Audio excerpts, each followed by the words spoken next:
The Basilica of the Assumption on Torcello Island. Exterior. History. Surrounded by almost pristine nature and the quiet atmosphere of the Venetian lagoon with its labyrinth of canals, the Basilica of the Assumption of the Virgin is a place where the power of nature and the will of man have combined into one fascinating story. Since ancient times, this specific environment, based on the shaky balance between the water and the mainland, has contributed to the emergence of a unique Venetian civilization. We are on the small island of Torcello, which has been inhabited since the Roman era, and where the population from the mainland found shelter during the invasion of the Goths. According to legend, the inhabitants of the city of Altino, listening to the voice from heaven, escaped to the islands in the lagoon that were inaccessible for the barbarians. In the 5th century, Torcello was founded on the largest of the islands. Its name comes from the Latin turris, or tower, in memory of the main watchtower lost in the native land. Those lands were swampy and rotten, but the refugees were able to adapt to the new environment. Fishing, agriculture, salt, and small-scale production became their main occupations. Thus, the indigenous population of Torcello was founded. During the 6th century, Byzantium conquered the whole territory of northeastern Italy, and a period of prosperity for the Venetian lagoon began, especially on the island of Torcello.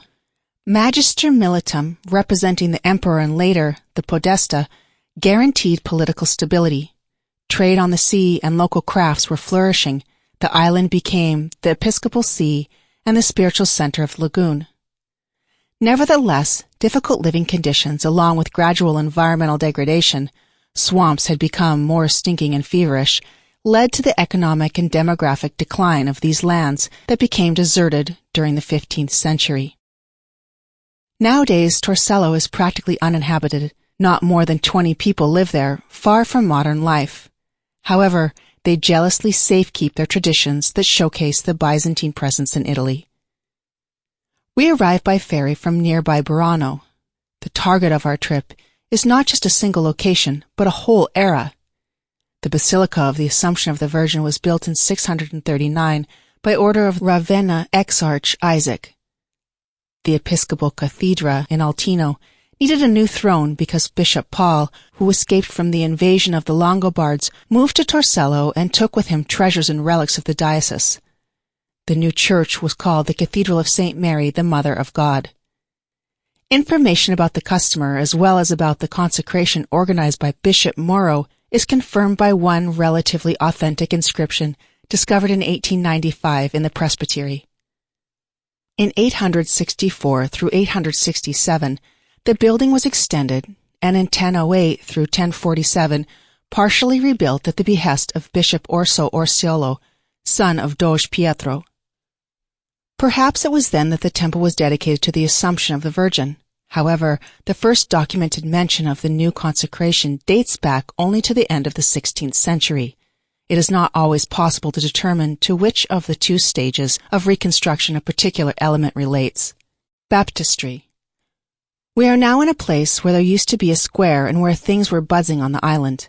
In front of us, we can see the ruins of a religious complex which, according to the traditional pattern of the early Christian architecture, included, from left to right, the Martyrius. Here it is dedicated to Saint Fosca, and baptistry, a basilica, a bell tower, and probably a bishop's palace. The baptistry is located in the front of the main entrance and dates back to the 7th century. Since that time, the building has been destroyed, but if you look down, you can still see the round foundation, which was the base of the inner colonnade and the baptistry. Here, the catechumen were baptized, after which they became full-fledged members of the community of believers. We should remember that, in contrast to today's practices, in those days, baptizing was the final stage on the way to Christianity. This path was carefully checked by the Church and included the public profession of faith. After communion, Christians were allowed to enter the church through a passage between two large niches, which still can be seen in the only surviving wall, facades. In front of the western facade, there is an attachment of the forechurch built in the 19th century, which was extended and rebuilt in the form of an internal corridor connecting different rooms. In the 19th century, the western portico was connected with the nearby church of St. Fosca, Sample complete. Ready to continue?